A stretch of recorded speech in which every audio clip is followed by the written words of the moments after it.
Namaskar, welcome to the Kalpurush Astrology YouTube channel. I am Dr. Sagar Niyogi.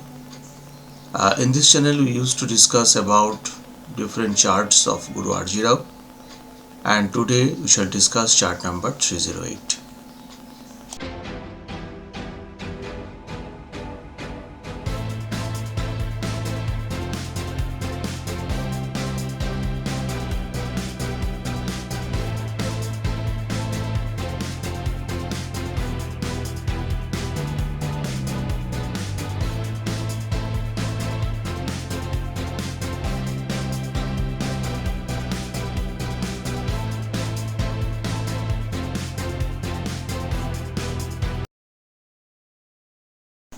तो ये prediction कैसे आया, कैसे ये नेटिव ट्रांसपोर्टर बना, इसके लिए हम थोड़ा एकदम बेसिक से स्टार्ट करते हैं। देखिए, हम जानते हैं वृगनंदी नाड़ी में हम शनिदेव से, सैटर्न से हम प्रोफेशन को देखते हैं, और सैटर्न आगे जाके सैटर्न के नेक्स्ट हाउसेस में या सैटर्न के ट्राइन में जो प्लैनेट्स होंगे वो डिसाइड करेंगे कि सैटर्न मतलब प्रोफेशन किस टाइप का हो सकता है एक इंसान के।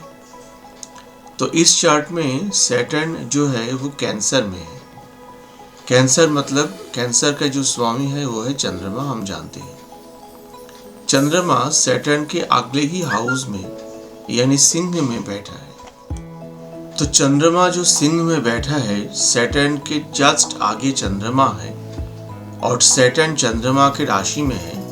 इसका मतलब है कि सैटर्न के ऊपर चंद्रमा का एक बहुत बड़ा इन्फ्लुएंस है।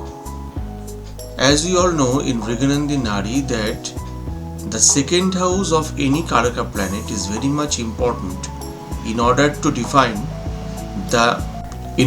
define the Karaka effects of the planet. The planet, suppose we are discussing Mercury. Mercury is the Karaka of education. So second house from Mercury is very much important in order to predict about the education of the native. Likely so, we want to predict something about husband. So Mars is husband. So second house from Mars is very much important in order to predict something about husband. In that way, second house from Saturn is a very much important point, and the planets in trine, everything is important there. Third house from Saturn, there is exalted Mercury and Venus debilitated. But debilitated Venus will not produce so much effect here as it is with a exalted planet. So Mercury exalted, that means that the native will be in a trade. He will not be, or she will not be in a service. He or she will be in a trade, right? जब exalted Mercury किसी का होता है chart में, तो उनके जीवन में कोई वो बिजनेस करेंगे ऐसा ही चांसेस बहुत ज़्यादा होता है। सर्विस करने का चांसेस कम रहता है। अगर सर्विस भी करते हैं तो भी फिनेंशियल सेक्टर में या कोई बड़े ट्रांजैक्शन वाले सेक्टर में वो कर सकते हैं।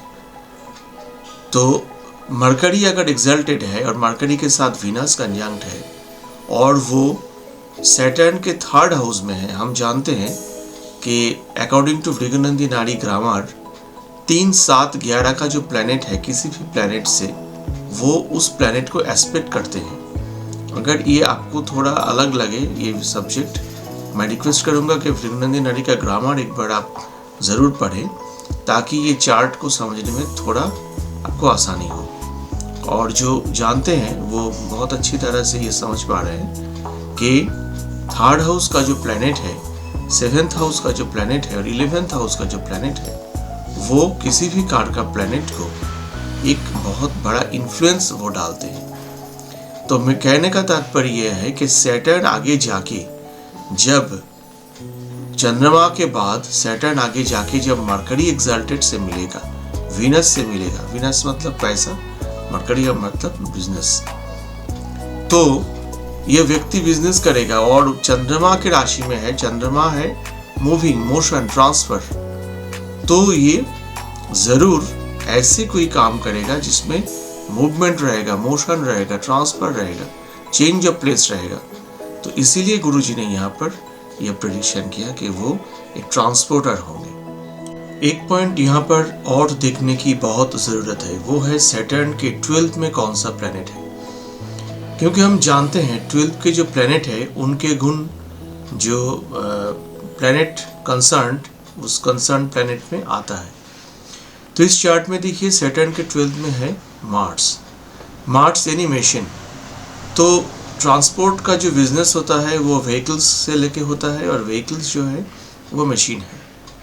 तो इस तरह से भी ये दर्शाता है कि उनको इस टाइप का बिजनेस होने का चांसेस बहुत ज़्यादा है। तो उम्मीद है कि आपको आज का ये सेशन अच्छा लगा।